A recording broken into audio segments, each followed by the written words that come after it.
안녕하세요. 러닝폼 자소서 특강 청소년 아동학과 편의 양경수입니다.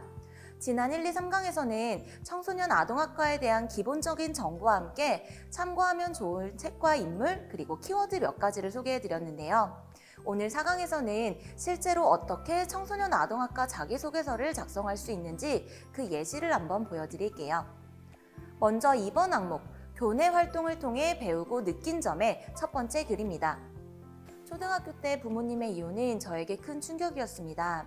중학교 때는 공부에 대한 흥미를 잃고 연기자가 되겠다며 연기학원에 등록하기도 했습니다.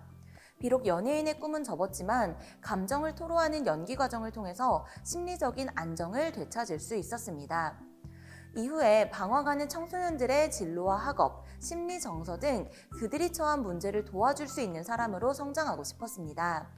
이에 관련한 학과를 찾던 중에 명지대 청소년 지도학과를 알게 되었습니다.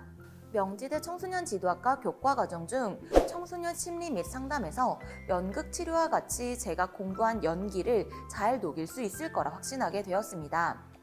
고등학교 연극부에서 2, 3학년 때 동아리 부장을 맡아서 운정행복센터에서 청소년 관련 연극 공연을 진행할 때 확실한 목적의식이 있었기에 보람과 즐거움을 함께 얻을 수 있었습니다. 저는 전자게임과 아이돌 문화에만 빠져있는 청소년들의 여가 시간을 변화시킬 수 있는 청소년 전문 지도자로 성장할 것입니다. 몸으로 함께 참여할 수 있는 역할극과 연극, 다양한 레크레이션을 개발하여 우리 청소년들이 친구들과의 협동심, 대인관계 기술을 향상시키고 궁극적으로 자신과 공동체를 사랑하는 이들로 성장시키고 싶습니다.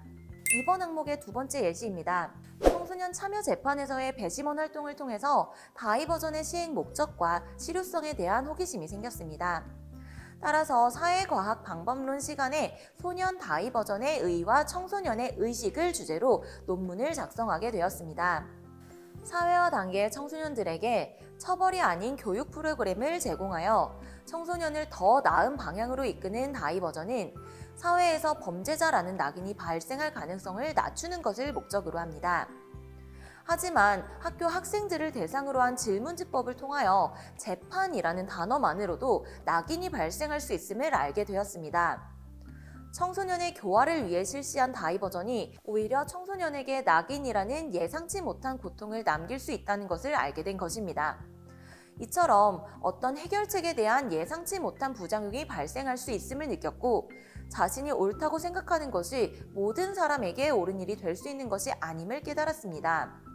이로 인해 어떠한 문제를 바라볼 때 자신의 관점을 주장하는 것이 아닌 역지사지의 마음으로 타인의 관점을 통해 생각해 볼 수 있는 능력의 중요성을 다시 한번 느끼게 되었습니다. 라고 쓰면 본인이 한 활동과 거기서 느낀 점을 잘 녹여낼 수 있겠죠. 다음으로는 3번 항목, 배려, 나눔, 협력, 갈등 관리를 실천한 사례를 들고 그 과정을 통해 배우고 느낀 점을 기술하시오 라는 항목에 대한 예시를 보여드릴게요. 지속적으로 나눔을 실천하고 싶었기 때문에 3학년 때 봉사 동아리 봉사는 나의 빛을 만들어 청소년 문화센터에서 방과 후 나홀로 학생을 대상으로 나눔을 실천하였습니다. 저는 초등학교 5학년 학생에게 매주 수학과 영어를 알려주었습니다. 학습적인 부분뿐만 아니라 꿈을 이루는 데 도움이 되고 싶어서 매주 봉사를 나가기 전에 고등학교에서의 생활, 공부 노하우, 감명 깊었던 명언 등의 말을 고민해서 메모장에 정리해 놓은 후에 그 이야기를 하면서 수업을 시작하였습니다. 학생은 처음과 달리 점차 저의 이야기에 흥미를 가졌고 어느 순간 자신의 얘기도 함께 나누고 고민 상담도 털어놓을 정도로 소통도 많이 하면서 신뢰도 많이 쌓아갔습니다. 처음에는 타인의 꿈을 응원하고 도움을 주기 위해 시작한 봉사였지만 학생과의 대화를 통하여 저 자신도 돌아볼 수 있게 되었습니다. 그러한 이유로 매주 해주었던 이야기는 학생뿐만 아니라 저 자신에게 했던 말이기도 합니다. 특히 오프라 윈프리가 한 결국 삶이란 여러분이 되고자 했던 완벽한 인격체로 거듭나는 것입니다. 라는 말을 접하면서 제가 이루고자 했던 삶에 대해 다시 한번 생각해 보게 되었습니다. 생각을 통하여 제가 이루고 싶은 삶은 주저하지 않고 어려움에 처한 사람에게 손을 건넬 수 있는 삶이라는 것을 다시 한번 각성하게 되었습니다. 지금까지 4개의 강의를 통해서 청소년 아동학과의 자소서를 어떻게 작성하면 좋을지 그 예시까지 한번 살펴봤는데요. 여러분도 자신이 어떠한 활동을 해왔는지 그리고 그 내용을 글에 어떻게 풀어내면 좋을지 생각 한번 해보세요. 지금까지 러닝폼 자소서 특강 청소년 아동학과 편의 양경수였습니다. Learning Form